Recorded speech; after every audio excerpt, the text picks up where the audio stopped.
Brigitte Bardot n'était pas qu'une star de cinéma ou une icône de beauté. Elle incarnait une révolution culturelle, une époque brillante et tumultueuse qu'a connue la France dans la seconde moitié du XXe siècle.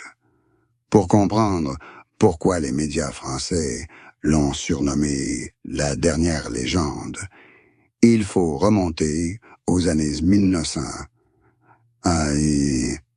alors que le pays était encore aux prises avec des institutions morales dépassées et le conservatisme de la bourgeoisie d'après-guerre. L'apparence de Bardot, avec ses cheveux blonds naturellement ébouriffés, ses pieds nus et son style de vie instinctif, apportait un coup dur aux normes de l'époque, la transformant en symbole de liberté absolue. Elle représentait une France en pleine ascension, jeune, libérale et audacieuse, prête à défier toutes les conventions. Des sociologues et des philosophes, comme Simone de Beauvoir, n'ont pas hésité à la qualifier de force motrice de l'histoire des femmes, car Bardot a accompli ce qu'aucune femme avant elle n'avait fait, la pleine maîtrise de son corps et de ses désirs, sans l'aval de la société ni des hommes.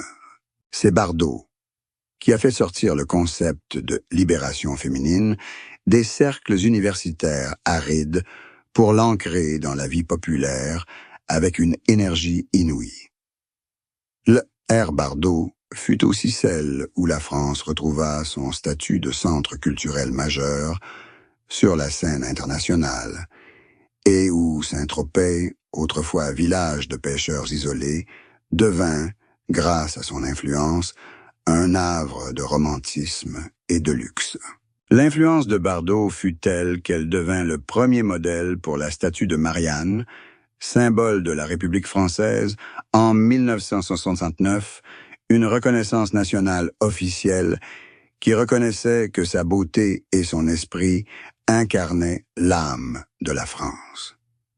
Elle redéfinit non seulement la beauté, mais aussi l'art de vivre à la française, naturelle, spontanée et passionnée. Parler de une époque, c'est évoquer la transition de la rigidité à la souplesse, des ténèbres de la guerre à la lumière de la joie de vivre, avec Bardot comme figure emblématique. Son influence a imprégné tous les domaines, du cinéma à la musique, en passant par la mode et la pensée sociale, créant un héritage qui demeure, encore aujourd'hui, la référence du chic à la française. Bardot est la dernière légende, car elle est la seule survivante d'une époque où une seule personne avait le pouvoir de transformer une idéologie nationale, une femme qui incarnait l'autonomie individuelle avant que le monde ne soit saturé par la société de consommation. Ainsi, à sa disparition, la France a perdu non seulement une actrice, mais aussi un chapitre glorieux de son histoire, le dernier symbole vivant d'une époque où la liberté était célébrée par-dessus tout. Pour créer une icône immortelle comme Brigitte Bardot, l'histoire du cinéma et de la culture a retenu des œuvres et des moments charnières où la beauté se mêlait à la rébellion, engendrant un charme irremplaçable. L'œuvre la plus importante et novatrice fut sans conteste « Et Dieu créa la femme » 1956 de Roger Vadim, un film qui fit de Bardot un phénomène mondial du jour au lendemain. Sa danse sauvage et pieds nus du mambo sur la plage n'était pas qu'une simple scène. Un véritable choc cinématographique qui a fait voler en éclats toutes les barrières de la sensualité à l'écran, établissant un nouveau standard de beauté sauvage et primitive. S'ensuivit la confirmation de son talent d'actrice nuancée dans Le Mépris, 1963, de Jean-Luc Godard, où Bardot prouva qu'elle pouvait devenir la muse du néo-réalisme, exprimant la désillusion et la souffrance d'une âme prisonnière des attentes masculines. L'image iconique de Bardot a été sublimée par ses duos musicaux envoûtants avec Serge Gainsbourg, notamment la chanson Bonnie and Clyde, une déclaration de liberté et d'amour passionné, associée à son béret et à son pistolet, créant ainsi un style intemporel. Impossible d'oublier son rôle de modèle pour la statue de Marianne, qui a apporté la beauté d'une star de cinéma aux bureaux et aux places publiques de France, rendant le symbole national plus accessible et vibrant que jamais. Sa carrière a aussi été marquée par des moments du quotidien à l'impact international. Son bikini sur la plage de Cannes a révolutionné l'industrie mondiale du maillot de bain, et sa coiffure choucroute, ainsi que ses robes à carreaux Vichy, sont devenues une icône de la mode que toutes les maisons de couture s'empressent d'imiter. Chaque film auquel elle a participé, de la comédie légère à la tragédie poignante, a contribué à bâtir la légende de la dernière légende. Le charme de Bardot à l'écran ne résidait pas dans un jeu d'actrice sophistiqué et maniéré, mais dans son authenticité brute, où elle insufflait sa nature rebelle à chaque plan. Les moments où elle riait, pleurait ou fronçait simplement le nez devant la caméra ont créé un langage cinématographique unique, une arme douce, qui a permis à la France de conquérir le monde culturellement.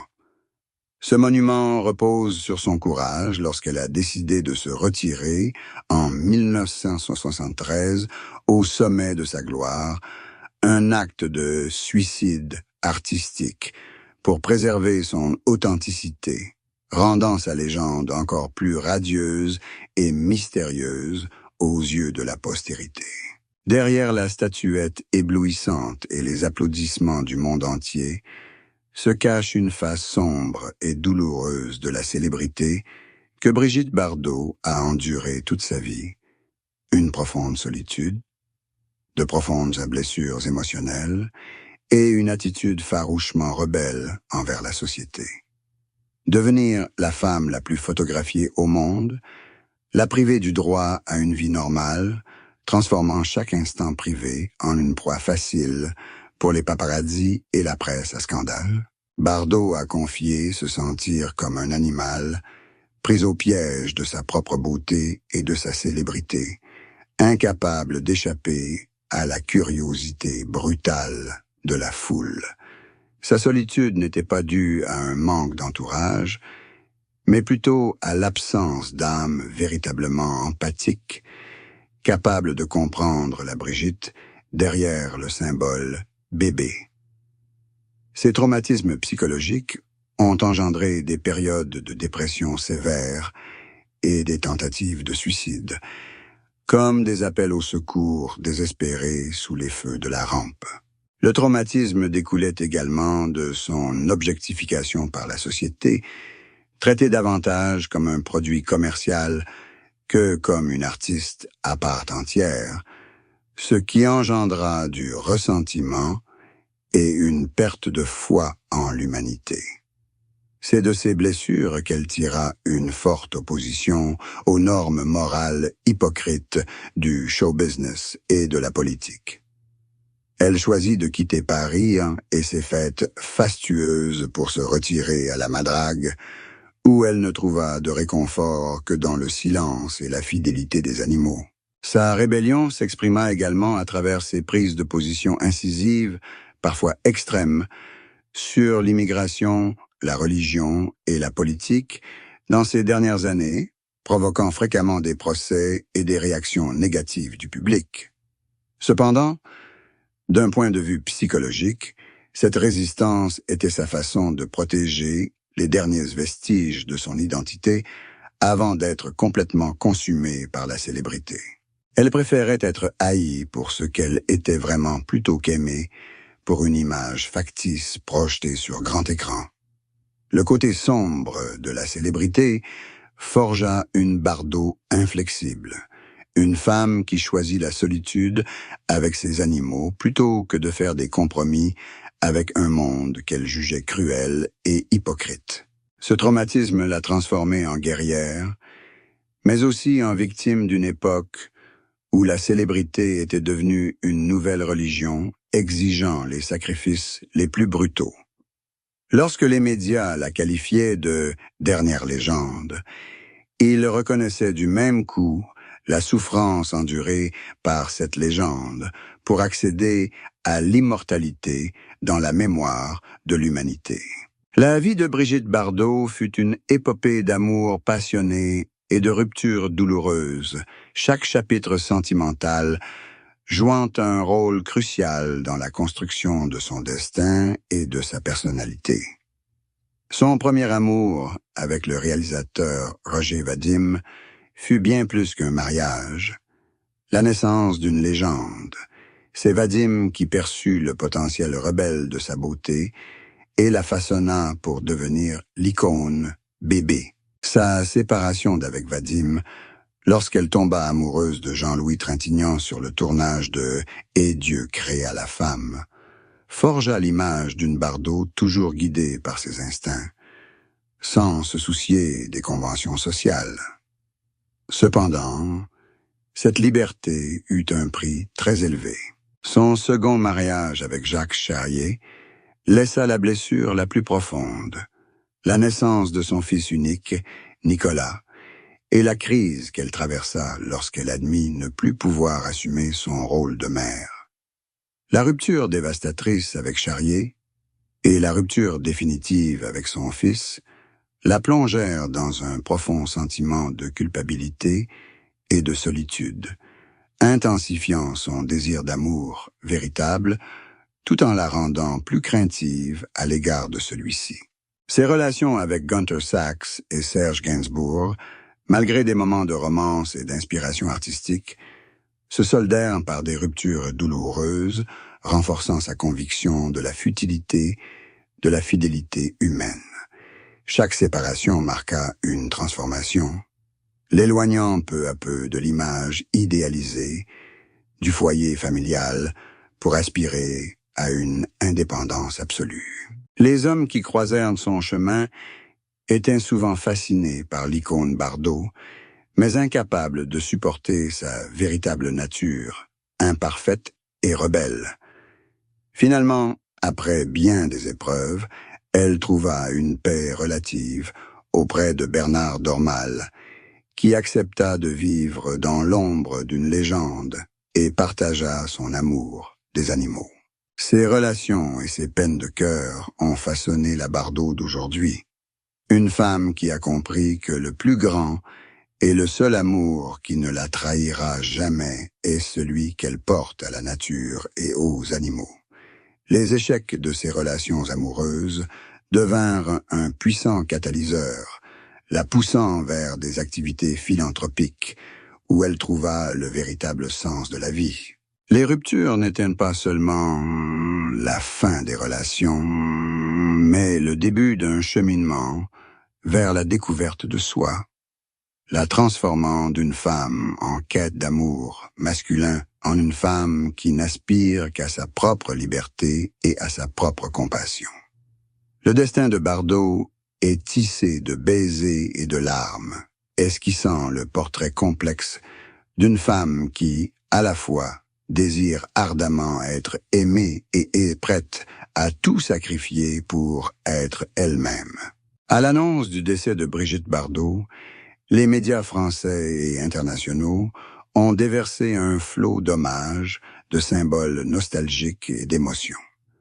De grands quotidiens comme Le Monde, Le Figaro et Paris Match ont titré « La dernière légende s'en est allée », affirmant ainsi que cette perte n'était pas seulement celle d'une personne, mais la fin d'une époque. Le ton des médias a délaissé les articles sensationnalistes sur sa vie privée ou ses démêlés judiciaires pour adopter une perspective solennelle et respectueuse, soulignant son statut de trésor national. Des symboles iconiques ont ressurgi. Sa chevelure blonde, son sourire radieux à Saint-Tropez, La statue de Marianne et l'image d'elle enlaçant des phoques dans la neige. Diffusées en boucle sur les chaînes de télévision nationales, ces images ont figé le temps, invitant les Français à se remémorer sa vie. L'émotion collective mêlait gratitude pour sa contribution à la fierté nationale et une profonde tristesse pour une époque romantique désormais révolue.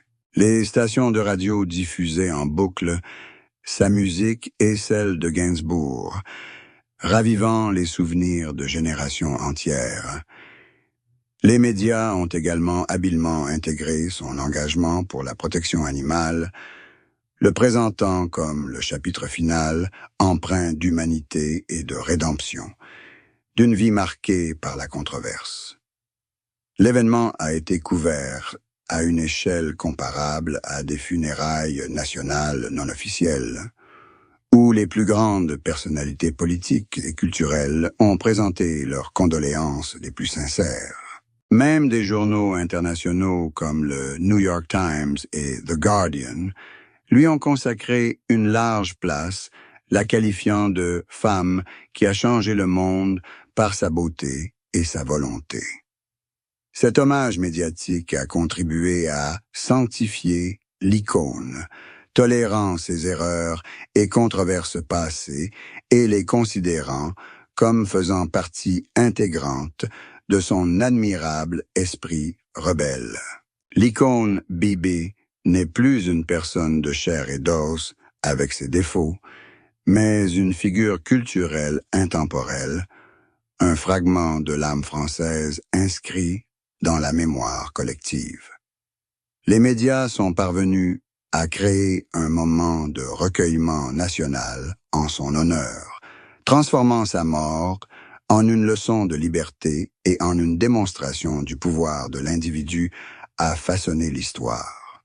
Les obsèques de Brigitte Bardot, qu'elles se soient déroulées discrètement à Saint-Tropez, conformément à ses souhaits ou avec des cérémonies nationales, sont devenus un événement profondément symbolique aux yeux du public français.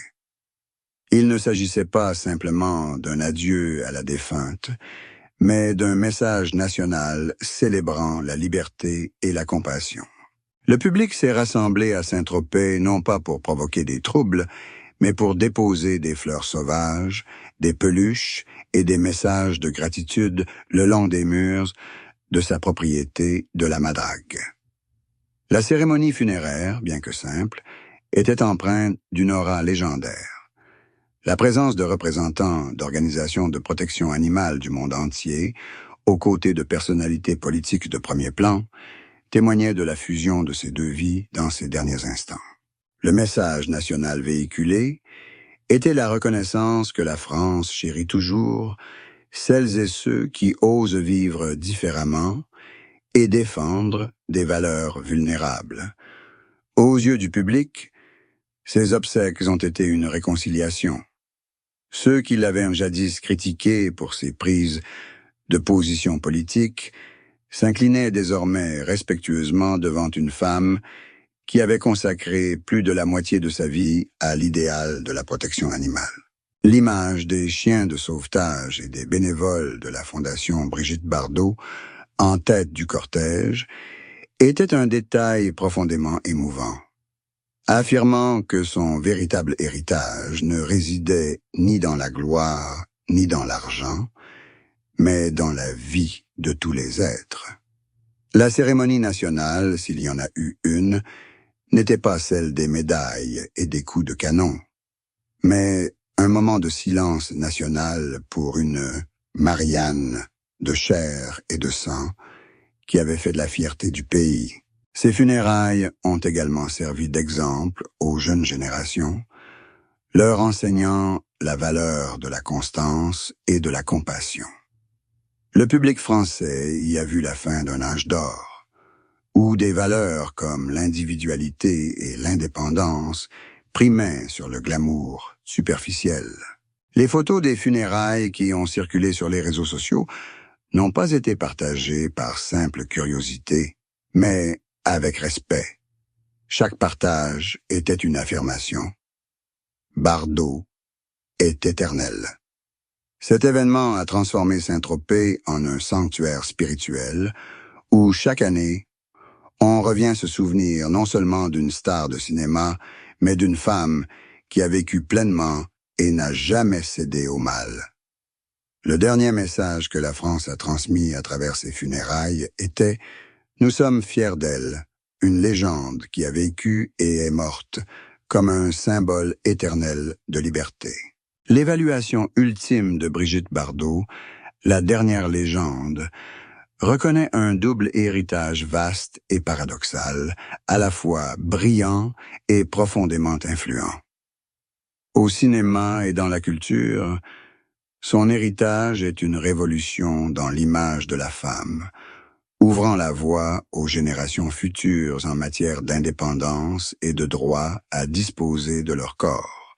On se souviendra toujours d'elle comme de celle qui a redéfini le glamour naturel, une icône de la mode et du style de vie qui continue d'inspirer l'industrie créative mondiale pour les siècles à venir. Sur le plan social, son plus grand héritage, et peut-être le plus important, est la Fondation Brigitte Bardot. Elle a su transformer sa notoriété en une institution internationale de protection animale, sauvant des millions de vies et faisant évoluer les lois sur les droits des animaux dans de nombreux pays. Cet héritage est vivant. Son esprit et sa compassion continuant de s'exprimer à travers des actions caritatives quotidiennes.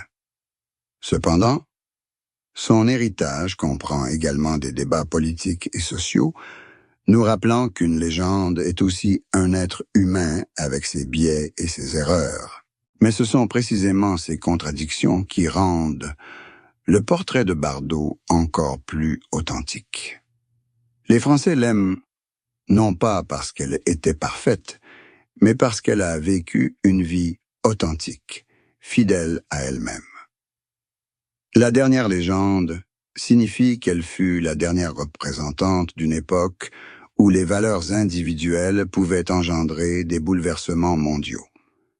Après elle, il y aura peut-être beaucoup d'étoiles, mais rares seront celles qui parviendront à devenir une figure culturelle aussi profondément ancrée dans l'âme nationale. Son destin est un hommage à un esprit libre et indomptable, à une femme qui a osé affronter le monde pour défendre ses convictions. L'héritage de Bardot nous rappelle le pouvoir de la compassion et l'importance de rester fidèle à soi-même dans un monde en perpétuel changement.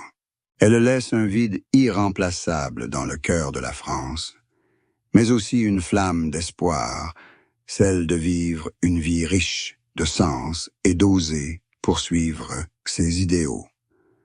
Bardot n'appartient pas seulement au passé, elle est partie intégrante de l'avenir, où les valeurs de liberté et le droit à la vie qu'elle a défendues continueront d'être célébrées.